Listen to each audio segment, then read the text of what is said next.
नमस्कार साथियों, मेरा नाम विशाल यादव है और आपका अपने YouTube channel maths career by Vishal Yadav में स्वागत है। तो दोस्तों, अब हम टाइम वेस्ट ना करते हुए अपने टॉपिक पर आते हैं। मैंने आपको एससीएफ के बारे में बताया था और मैं उस पर क्वेश्चन करवा रहा था, तो आज भी हम अपने एससीएफ के ही क्वेश्चन करेंगे। ठीक है भैया। तो मेरा पहला क्वेश्चन, 3 खेत जिनका क्षेत्रफल क्रमशः 288, 408 और 552 वर्ग मीटर है या मीटर स्क्वायर है, बात एक ही है। इनमें बराबर बराबर नाप की फूलों की क्यारियां बनानी है। यदि प्रत्येक क्यारी की चौड़ाई 4 मीटर हो तो उनकी अधिकतम लंबाई बताओ। पहली बात तो भैया आपको यह पता होना चाहिए कि अधिकतम की बात जब भी करता है तो हम एससीएफ के बारे में बात करते हैं। ठीक है, इतनी बात मैंने आपको बता दी थी। तो एससीएफ की बात करते हैं तो 3 खेत जिनका क्षेत्रफल कितना कितना भैया, 288 और 408 और 552। अब बराबर बराबर नाप की क्यारी बनानी है, लेकिन उसमें बराबर बराबर नाप की के साथ अधिकतम लंबाई होनी चाहिए। उसने बोला है बराबर बराबर नाप की फूलों की क्यारियां बनानी है। यदि प्रत्येक क्यारी की चौड़ाई 4 मीटर हो, उनकी अधिकतम लंबाई। जब भी बात अधिकतम लंबाई की करता है, तो भैया हम क्षेत्रफल की बात करते हैं, रेक्टेंगल की बात करते हैं, मतलब सॉरी उसके आयत की बात करते हैं। जब भी बात अधिकतम लंबाई की करेगा तो क्या बनेगा, आयत बनेगा। इतनी बात क्लियर है। और आयत का जो क्षेत्रफल होता है वो हमारा लंबाई गुणा चौड़ाई होता है। इसको इंग्लिश में रेक्टेंगल कहते हैं, आयत को। क्लियर है। तो जब भी अधिकतम लंबाई की बात करे, किसकी बात करेगा, रेक्टेंगल, आयत की बात करेगा। तो उसने आपको बराबर बराबर नाप की क्यारी बनाने के लिए कहा है और बड़ी से अधिकतम लंबाई की क्यारी बनाने के लिए कहा है। तो हम क्या करेंगे, पहले उसका एससीएफ निकाल लेंगे, में से निकाल लेंगे। तो मैंने बताया था एससीएफ निकालने का तरीका, 2 छोटे छोटे संख्याओं का डिफरेंस ले लो, मतलब जो भी संख्याएं हैं उनका कम डिफरेंस वाली संख्याओं का डिफरेंस कर लो। तो 408 में 288 गए तो भैया मेरा बचेगा 3, 120 बचेगा, 120। अब 120 तो आपका इसका एससीएफ है नहीं, तो इसका कोई ना कोई फैक्टर होगा। फैक्टर इसका होते हैं 24 पंजे 120। ठीक है। अब 24 पंजे 120, 5 से तो ये तीनों कटेंगे नहीं, तो शायद 24 से कट जाए। तो 24 का ना 24, 24 दूनी 48 और 24 का ना 24, आपका बचा 16, 168 कट जाएगी। 24 दूनी 48, 72, 24 से 72। मतलब मैं ये कह सकता हूँ भैया 24 से तीनों संख्याएं कट गई। जो मेरे पास इसका एचसीएफ होगा वो क्या होगा, वो 2424 होगा। इतनी बात क्लियर हो गई होगी।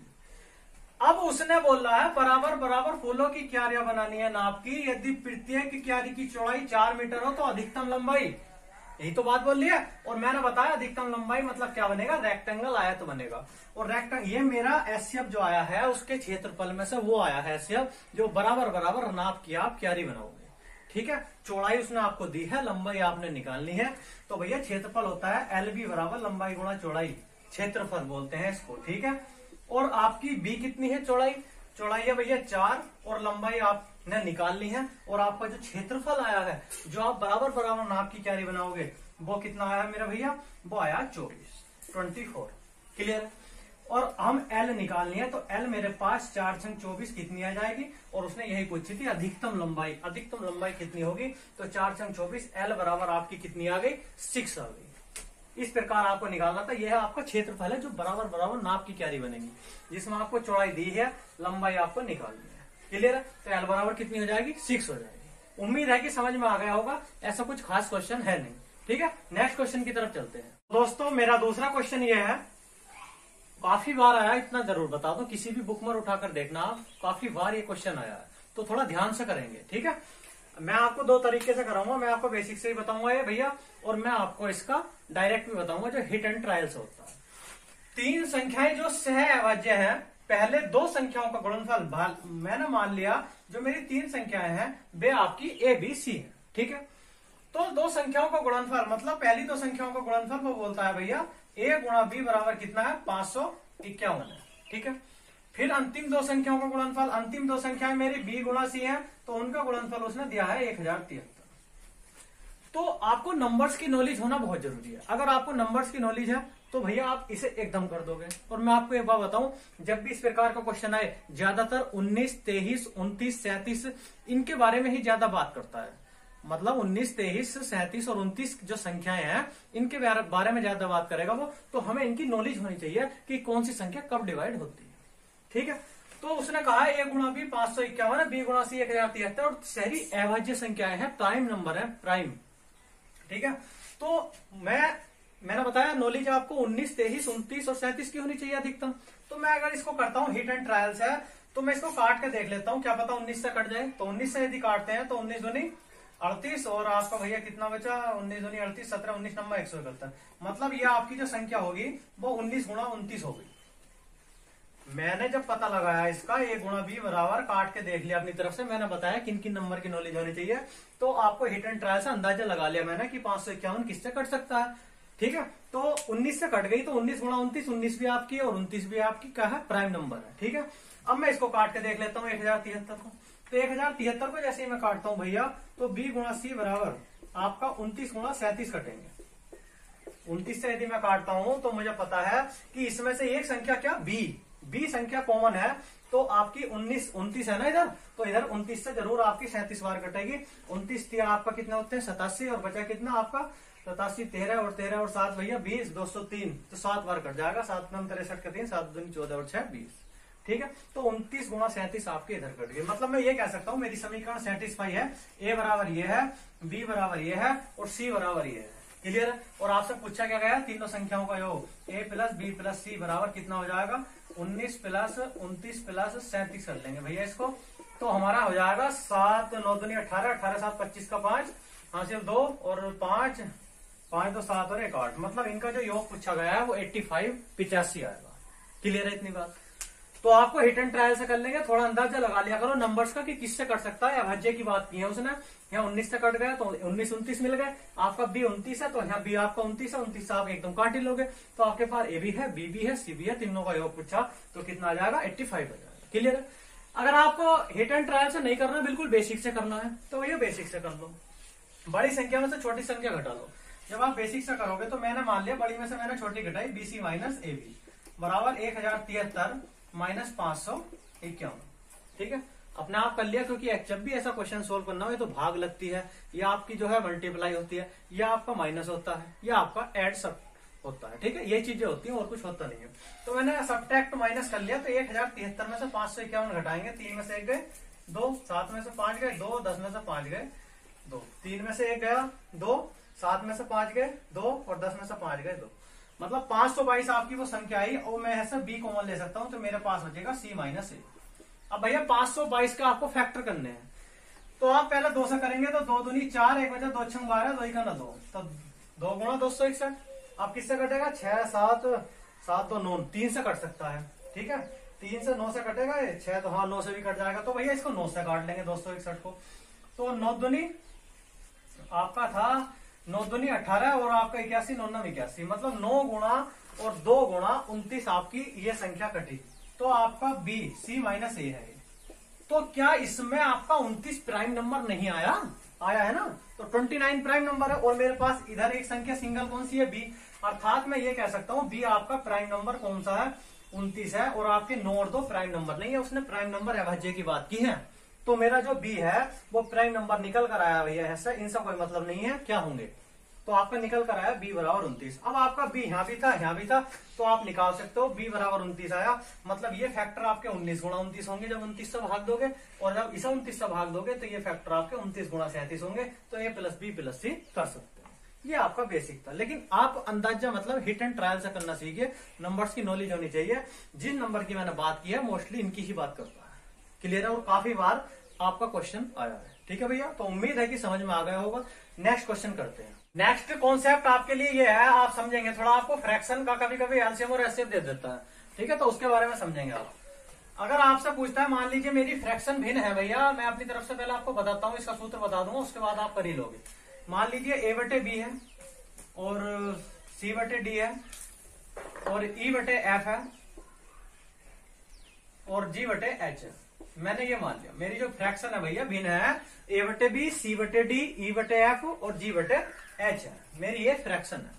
तो दोस्तों जब तुमको फ्रैक्शन देगा तो इसके बारे में आपसे एलसीएम भी पूछ सकता है और एचसीएफ भी पूछ सकता है। तो जब आपको एलसीएम निकालना है तो क्या करना है, आपको जब भी एलसीएम निकालना है तो आपको अंश का एलसीएम लेना है, मतलब ऊपर वाली संख्याओं का एलसीएम लेना है, और हर का नीचे वाली की संख्याओं का एचसीएफ लेना है। तो मैं आपको बताता हूं, ए, सी, ई और एफ, इनका क्या ले लेंगे भैया, एलसीएम।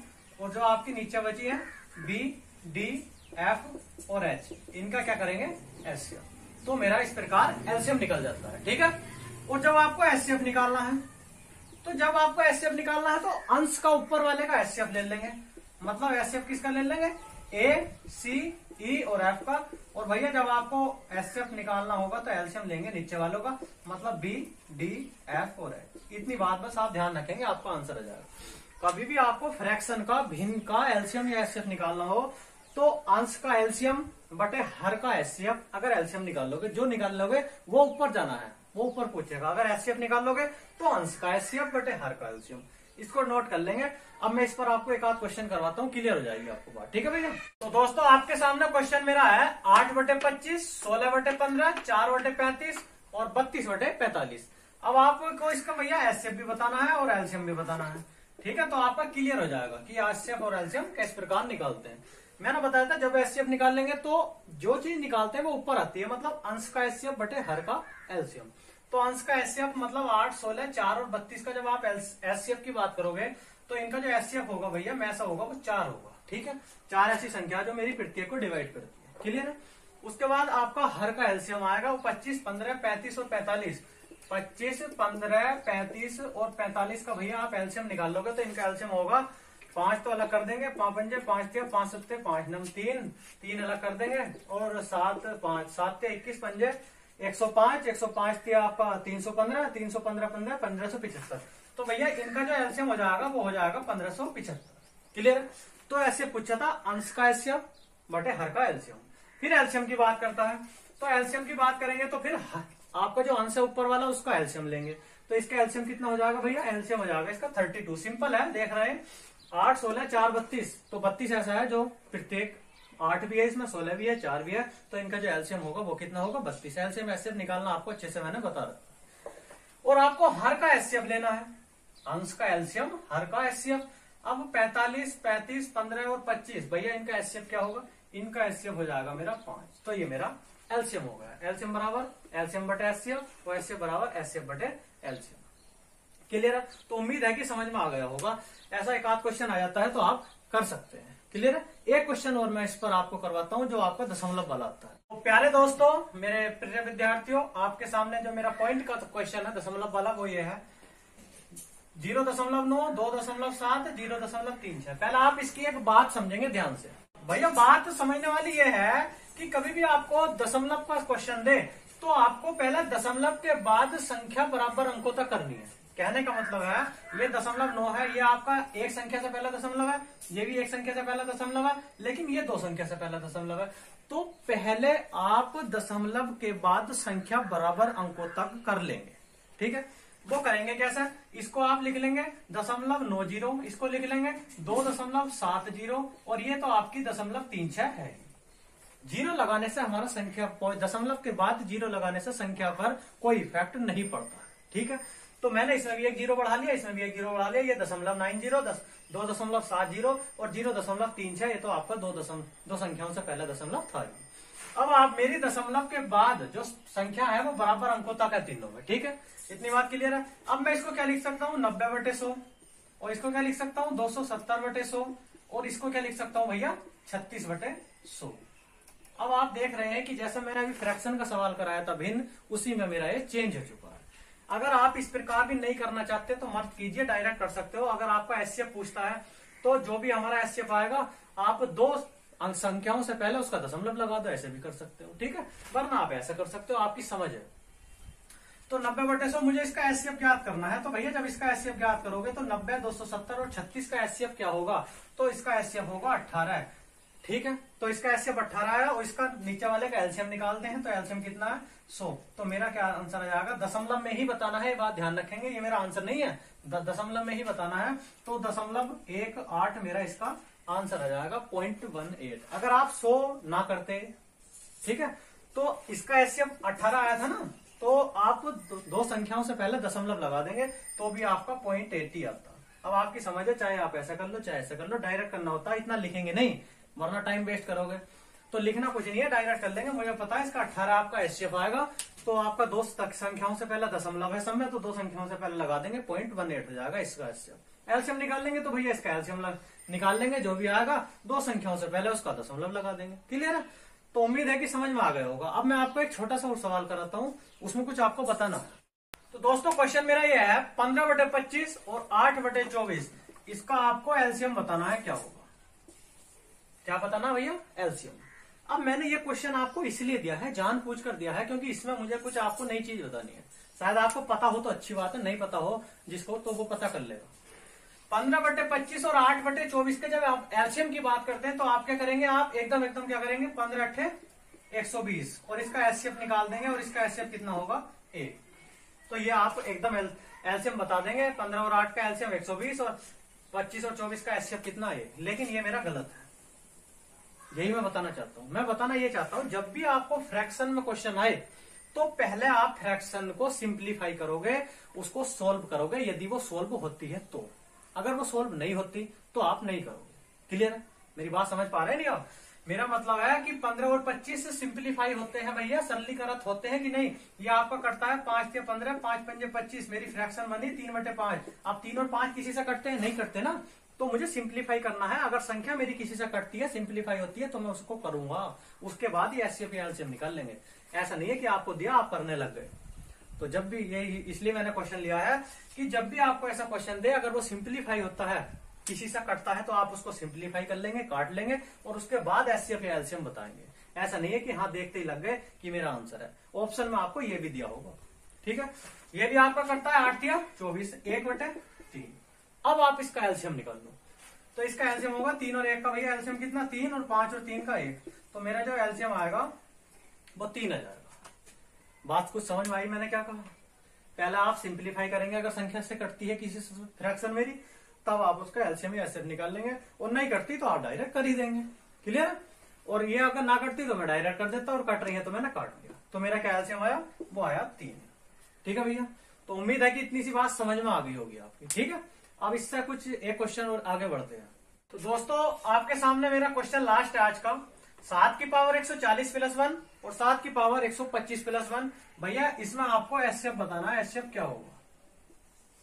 अब एक बात समझेंगे पहले, इसके बारे में जो पूरी डिटेल है मैंने आपको पहली बात तो बता रखा है। नंबर सिस्टम में बताया था कि a की पावर n + b की पावर n, अगर ओड है n मेरा तो क्या आता है, किससे कटता है, और n मेरा इवन है तो किससे डिवाइड होता है। ये सब बातें बता रखी हैं। a की पावर n + b की पावर n बताया था नहीं। n यदि मेरा ओड है तो भैया किससे करता है? a + b से, और माइनस था यहाँ तो a - b से। लेकिन n मेरा इवन है तो आपका ना a + b से डिवाइड होता और ना a - b से डिवाइड होता। बताई थी सब बातें। ठीक है? तो 7 की पावर 140 + 1, 7 की पावर 125 + 1, पहले इसको तोड़ लेंगे। तो यदि मैं इसको तोड़ता हूं तो 7 की पावर 5 की पावर 25 + 1 लिख सकता हूं। 25 × 5 = 125, वही है ना। इसको तोड़कर लिखता हूं 7 की पावर 5 की पावर 28 + 1। अब 1 की पावर तो 28 कर लोगे तो कोई दिक्कत नहीं, 1 की पावर 25 कर लोगे तो कोई दिक्कत नहीं। लेकिन मैंने भी बताया a की पावर n + b की पावर n, n मेरा यदि ओड है, विषम संख्या है n, तो a + b से डिवाइड होता है। अब आपका जो n है 25 है भैया, वो ओड है, विषम है, तो 7 की पावर 5 a हो गया, 1 मेरा b हो गया। तो आपका 7 की पावर 5 + 1 से ये संख्या डिवाइड होगी, मतलब a + b से ये संख्या डिवाइड होगी। तो मैं इसका ये कह सकता हूं, मेरा इस संख्या का एक फैक्टर 7 की पावर 5 + 1 आया। क्लियर है? उसके बाद जो बड़ी संख्या आती है वो नहीं मान्य होती, जो मेरा डिवाइडेशन होता है वो इससे ही किया जाता है। ठीक है? 7 की पावर 5 की पावर 28। अब 28 आपका n इवन है कि नहीं है, और जब मेरा a की पावर b प्लस, आपको पता है a की पावर n + b की पावर n, n यदि इवन है तो ना ये a + b से डिवाइड होता, ना ये a - b से डिवाइड होता। तो इसका इस तरीके का कोई भी फैक्टर मेरे पास नहीं आएगा। कभी आप लिखने लगो, अगर माइनस होता तो आ जाता, a - b से भी कटती है, a + b से भी कटती है, लेकिन इस तरीके का कोई फैक्टर नहीं आएगा। अगर n मेरा इवन है तो भैया ना ये a + b से कटेगी, ना ये a - b से कटेगी, लेकिन ये a + b से डिवाइड होती है। तो इन दोनों का एचसीएफ पूछा है। मैंने बताया था अगर मैं आपका 5 का और 3 का एचसीएफ पूछने लगूं तो क्या बात है, जो संख्या में कुछ भी कॉमन ना हो तो उसका एचसीएफ 1 होता है। ठीक है? तो इसमें कुछ भी कॉमन नहीं है, तो इसलिए जो इनका एचसीएफ होगा भैया वो आपका 1 होगा। ये बात आप ध्यान रखें। ठीक है। बाकी इसके बारे में मैं आपको 2-3 क्वेश्चन और करवाऊंगा। इसकी पूरी जो डिटेल है वो मैं आपको नेक्स्ट वीडियो में बताऊंगा। तो उम्मीद करता हूं भैया इतना कुछ आपकी समझ में आ गया होगा। ठीक है, तो आज के लिए इतना ही काफी है। कल मिलते हैं नेक्स्ट वीडियो में। जय हिंद, जय भारत।